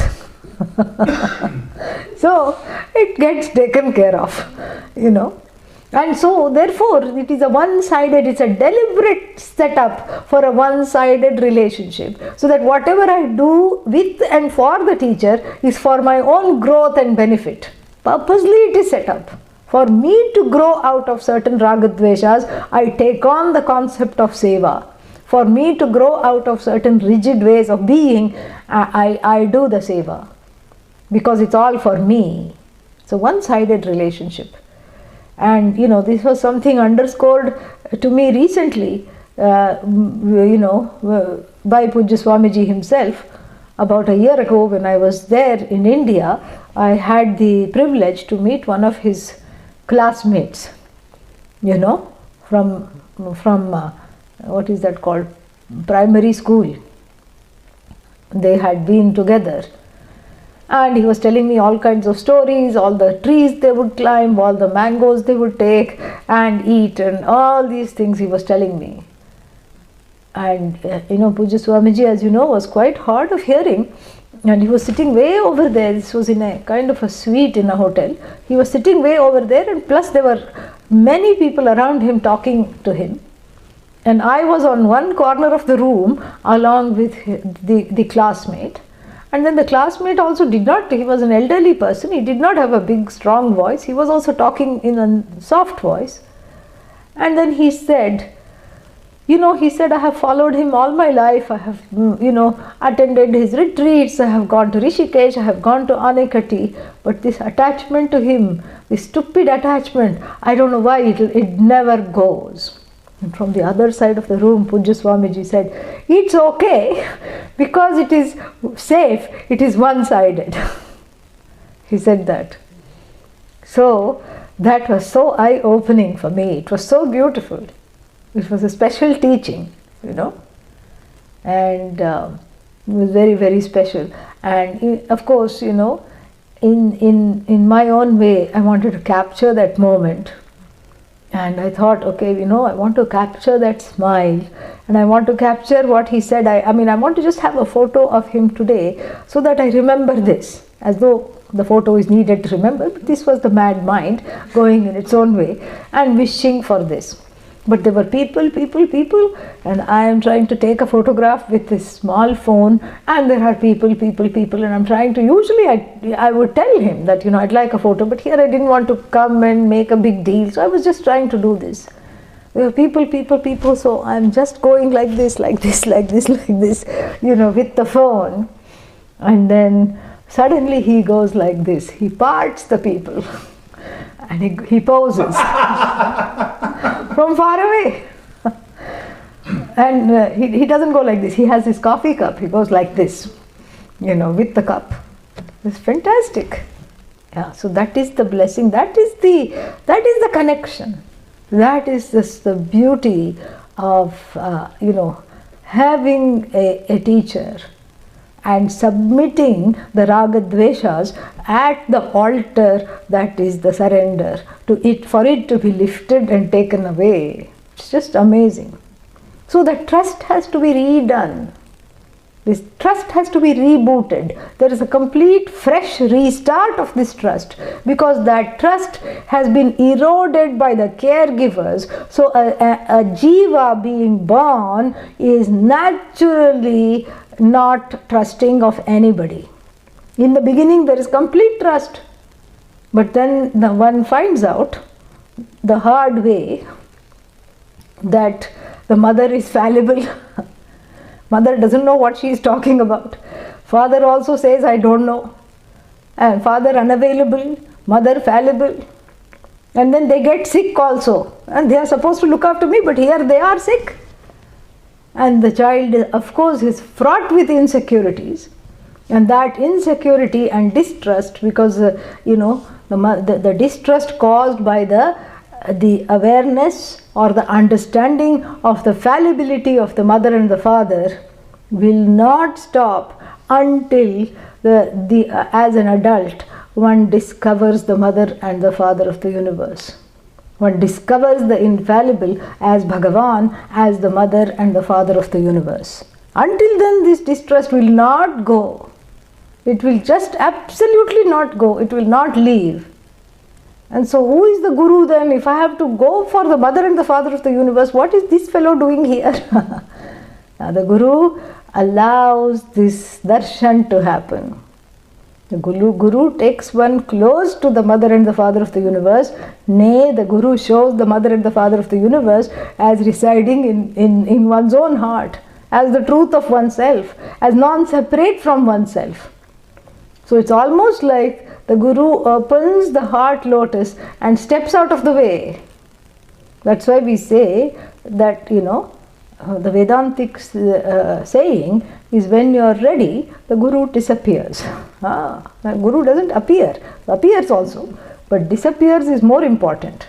Because this is not some kind of a cult where you hang on and on. Even in the Upanishads, you gain the knowledge, the person gets up, does namaskar and goes. That's the whole idea. It's a very wonderful thing for which the attitude of trust. So Shraddha basically is faking it to make it. Because naturally I am trustworthy. There is no reason to not trust. But then what is happening? The distrust has come in because of certain experiences, and that distrust has to be worked on, and the teaching itself will take care of that. And that in order to help myself, I replace, trust with distrust. The Atharva Veda chant says that Shraddhaya Shraddha Setum Stara Dustaran Setum Stara. Cross the bridge that is very difficult to cross. How to cross it? Cross, Satyena Amritam Tara. Cross falsehood by truth. Cross Ashraddha. Shraddhaya Ashraddham Stara. Cross Ashraddha, distrust with trust, by building a bridge of trust. And so the ability to receive the teachings is a big blessing, because by cultivating that receptivity, what I put myself at the end of this lineage, which is very, very safe, very, very beautiful, and has a lot of bounty to give.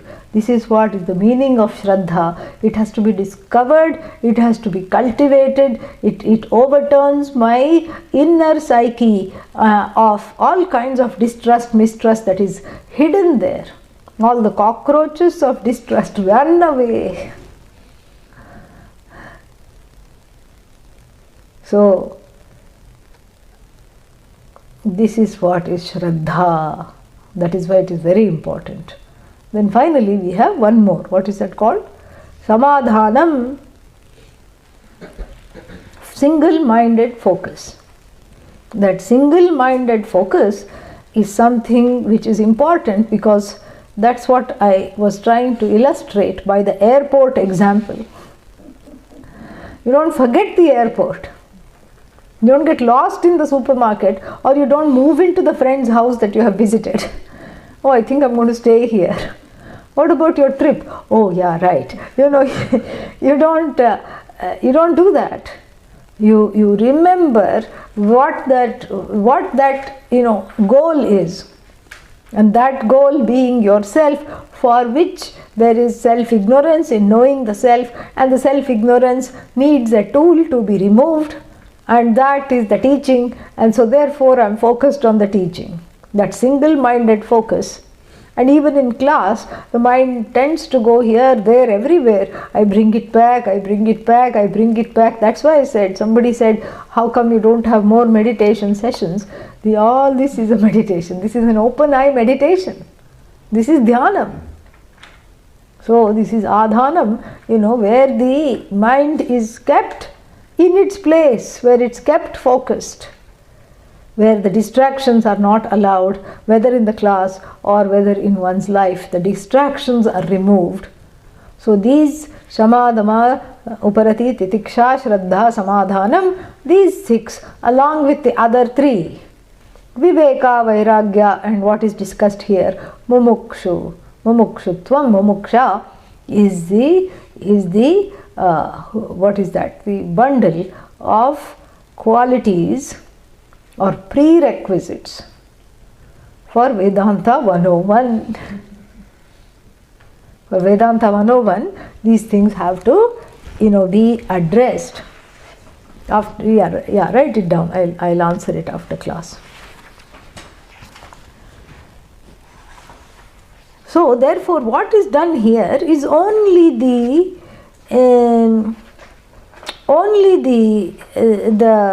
mumukshutvam is talked about here very beautifully. And then, so mumukshuna, a typical passive construction, very beautiful passive construction here. In English, something else I want to say here about the grammar is that in English we have a saying that passive constructions are not very strong, and you avoid passive constructions because the I is predominant.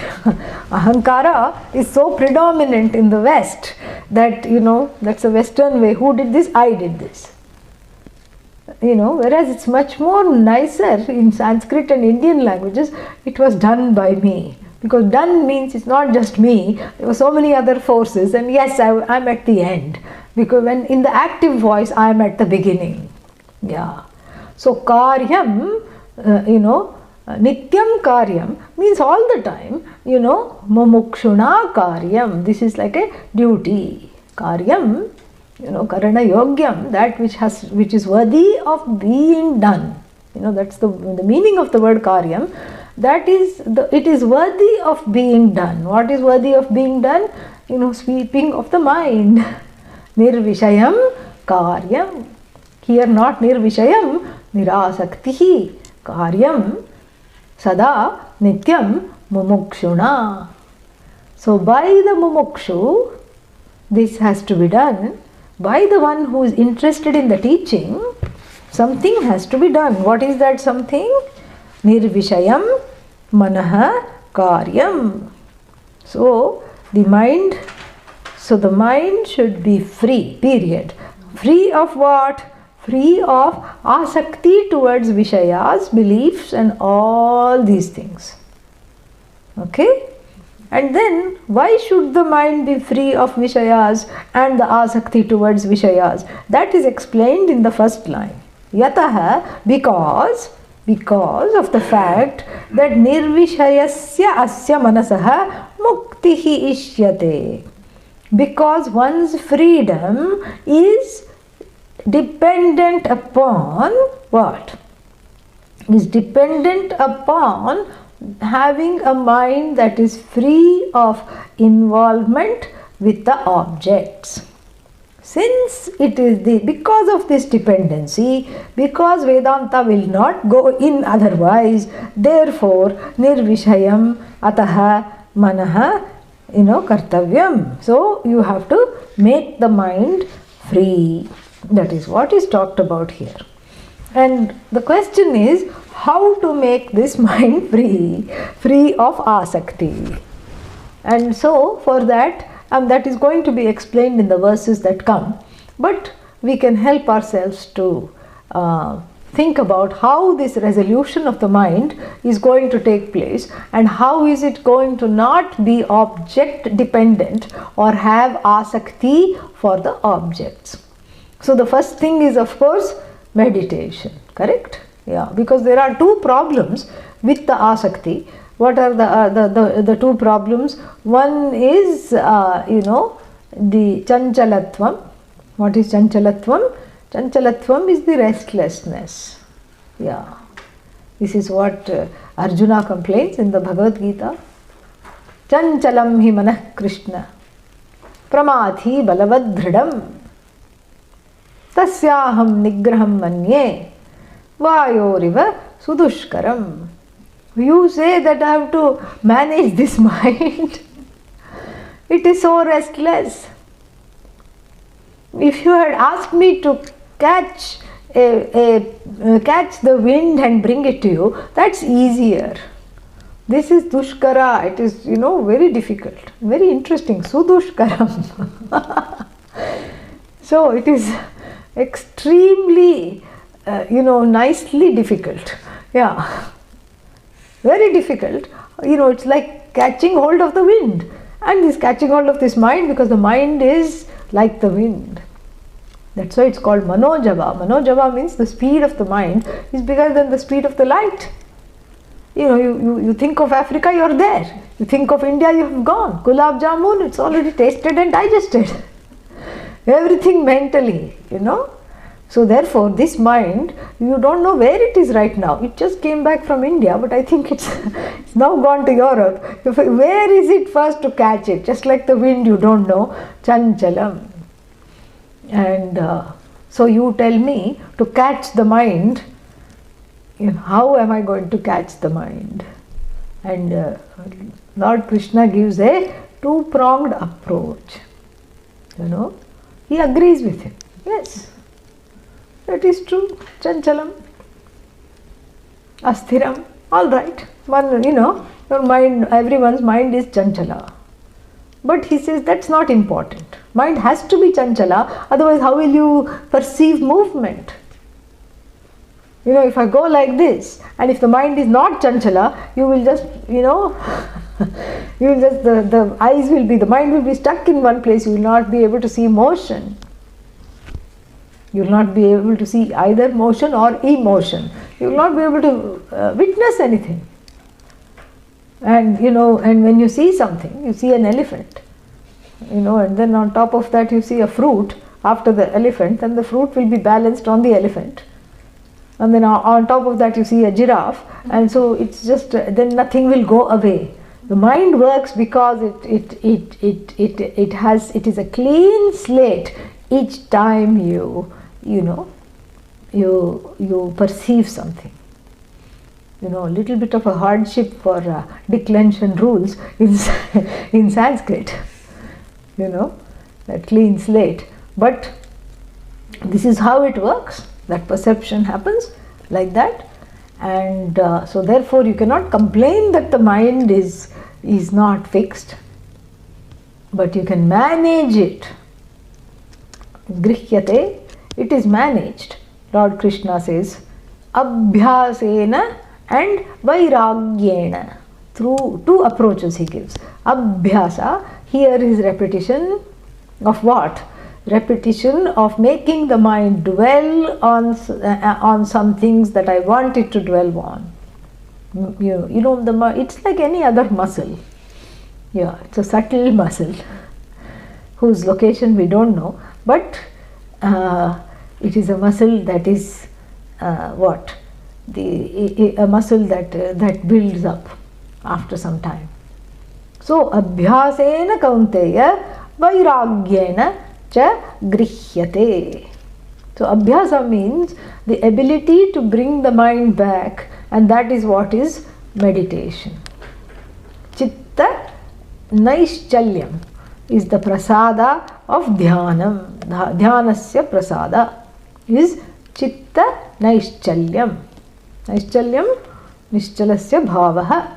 Naishchalyam, the ability of the mind to stay with the object, whatever you want, rather than go all over the place, is the blessing of the meditation, is the gift of meditation. Because in the meditation you bring the mind back to the chant, back to the chant, back to the chant. Whenever it strays, you bring it back, strays, bring it back, strays, bring it back. And so when you do that for half an hour or however long you meditate, then during the day you are also able to call it back. You won't be so distracted. So chitta naishchalyam. And then the second one is what is called chitta shuddhi. Because there is ashuddhi in the mind. That ashuddhi is in the form of kama, but then kama brings in krodha, lobha, mada, matsarya, all those negative emotions. And all that negativity and all that is what is called chitta, ashuddhi. And that ashuddhi goes away through what? Vairagya. How to practice vairagya? By giving. How to give up? By giving away. Giving away your time, giving away your, things, giving away. Giving away you practice vairagya. Sometimes you have to grit your teeth before you give away, but that is good. You give away, and when you give, danam, charity, and when you give of your time, when you give of your presence, when you give things like that, and what happens is that you grow, and then the mind also becomes calm, because the mind is kind of clinging to those objects and clinging to the concept of those objects sometimes. And so here the mind is freed of that clinging completely, because I have sacrificed, including the notions, I have sacrificed beliefs, notions, ideologies. I keep giving away, giving away, giving away. And when I practice this giving away, then the mind also stabilizes a little more. Let us look at the next one. So verses 4 and 5 will go together, because there is an interconnection.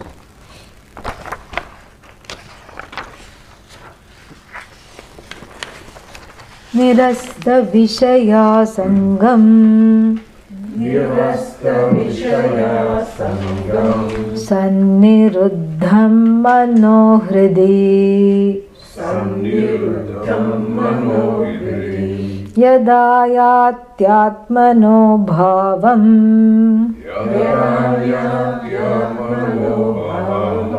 tada tat paramam padam,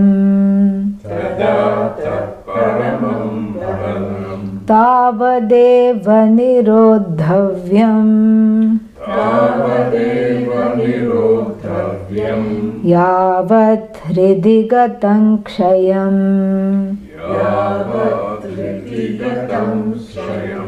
tavadeva nirodhavyam,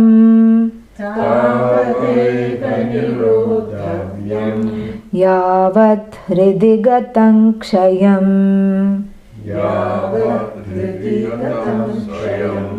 etad jnanam cha dhyanam cha,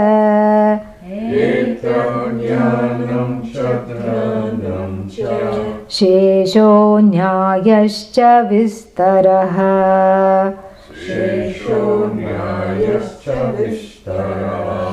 nirasta vishaya sangam, sanniruddham manohridi, यदा यात्यात्मनो भावम् तदा तत्परमं पदम् तावदेव निरोद्धव्यम् यावत् हृदि गतं क्षयम् एतज्ज्ञानं च ध्यानं च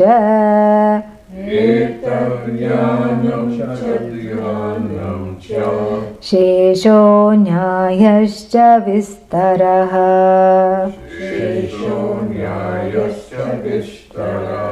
Yeah, very nice set of verses. Yavat, tavat connection.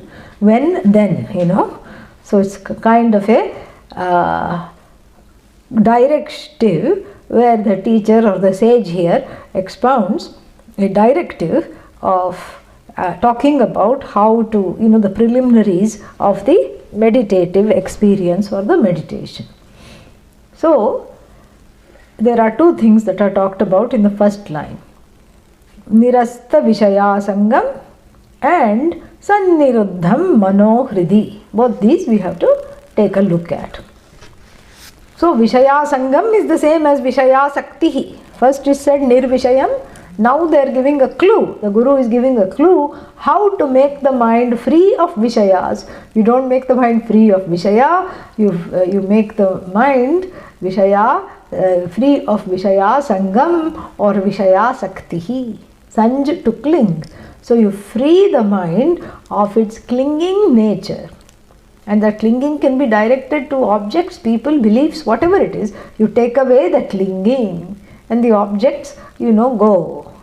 So nirasta, astam. Asta means, from us to what is that? To throw, or asta also means set, like the sunset. Astam yati, na udeti na astam yati, like that there is a line. So that which has set.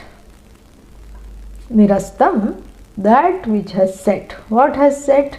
The sun of clinging to the desires has set in which mind? That mind is set for Vedanta. That is what the whole idea is. We are just looking at the meaning. So the Vishaya Sakti has set. The sunset of Vishaya Sakti, the blazing fires of clinging desires for objects has now attained sunset, has now, astam gataha, and then what? That is the first condition. Before this knowledge can take place, before even this meditation can take place, what should the frame of the mind be? So, nirasta vishaya sangam, first condition. And what is the second condition? Sanniruddham, from rudh, to stop. To stop the mind. Sanniruddham, samyak, nischayena, ruddham, sanniruddham, that which is completely, properly and definitely stopped from going anywhere else other than where it belongs. But where does the mind belong? You just said it doesn't have a location. Upanishad thinks otherwise. Upanishad thinks the mind has a location where Hridi, in the heart. Very, very interesting. We are just looking at the translation. We'll take it up later. Okay, so the mind, has to sink into the heart after all the Vishaya Sakti has been removed, and then what?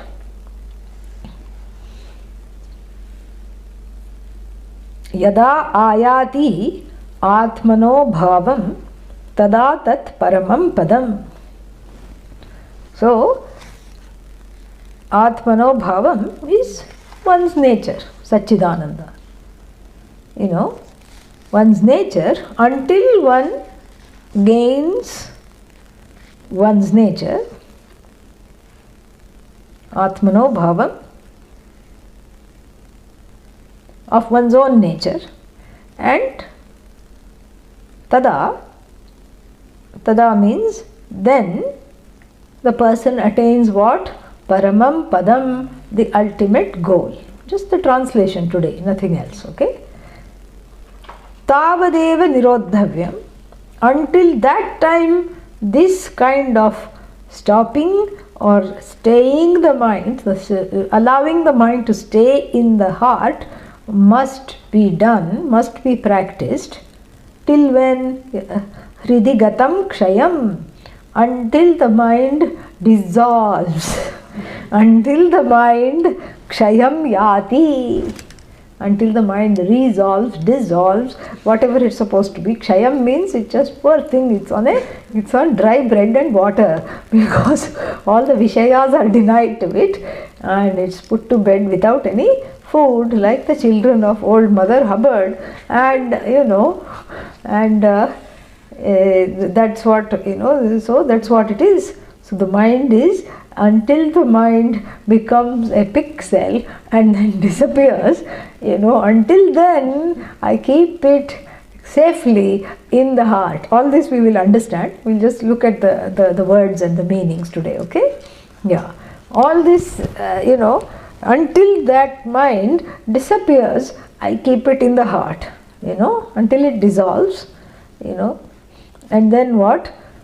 This is knowledge. And this is meditation also. This alone is knowledge. Etadeva jnanam, because that eva, tavadeva nirodhavyam, that eva should also come down. Etadeva jnanam cha dhyanam cha. This is meditation. This is knowledge also. And here dhyanam is contemplation. This is knowledge. This is contemplation. Oh, what about the rest of it? Shesham, what? Nyayam cha. Nyayascha vistaraha. The rest of it is just talk. Talk. That makes one go talk. And this is what it is. All that, the rest of it is verbiage. That sounds logical, but it is not. Very intriguing set of verses. Yeah. But we are not touching them today other than to translate them. Okay? Yeah. So we'll come back. Today, what time? 12 o'clock, Manisha Panchakam, have a cup of coffee before coming. And then 4 o'clock, not 6 o'clock. What is there? Panchadashi. Okay? Alright. Om Purnamadah Purnamidam Purnat Purnamadachyate Purnasya Purnamadaya Purnameva Vashishyate. Om Shanti Harihi Om Shri Gurubhyo Namaha Harihi Om. Okay. See you sooner.